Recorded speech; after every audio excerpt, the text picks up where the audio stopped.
Vous d'ailleurs auprès de votre mutuelle pour savoir si vous pouvez en bénéficier. Merci Vicky pour ces explications.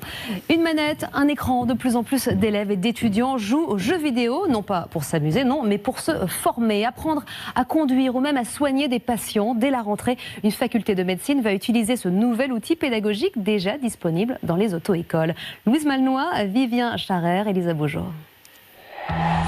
Manette en main et casque sur les oreilles, François est concentré. Là, je suis sur une route pluvieuse. Malgré les apparences, il n'est pas en train de jouer, mais de prendre un cours de conduite. L'intérêt principal, c'est de pouvoir adopter en fait des premiers réflexes.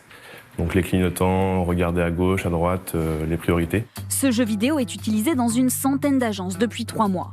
En moyenne, les élèves qui l'ont testé ont ensuite eu besoin de seulement 24 heures de conduite avec un moniteur, au lieu de 32 heures habituellement. On arrive effectivement à permettre à nos élèves d'acquérir un certain nombre d'automatismes qui derrière vont être directement mis en application en véhicule et vont leur permettre de gagner du temps.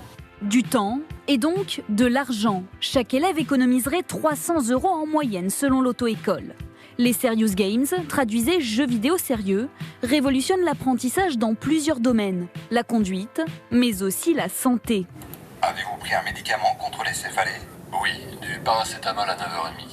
Dans cette université parisienne, cet étudiant en médecine essaie de diagnostiquer un patient. Quelque chose qui ressemble à une énergie. Pour arriver à cette conclusion, il doit lui faire passer toute une batterie de tests. En fait, il choisit à chaque fois ce qu'il veut faire. Donc, il y a des choses qui sont bien à faire pour ce patient, donc qui est tombé, et d'autres choses qui ne sont pas nécessaires.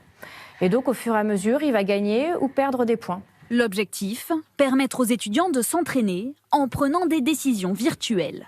Quand l'écran de fin arrive parce qu'on a oublié quelque chose de très important, ça fait un choc quand même de se dire « Ah quand même, ça aurait été vrai, j'aurais pu tuer quelqu'un ». Encore en phase d'essai, ce jeu vidéo fera partie du programme de l'université dès la rentrée prochaine. Du cinéma pour terminer avec la sortie événement de Captain America Civil War. Rien ne va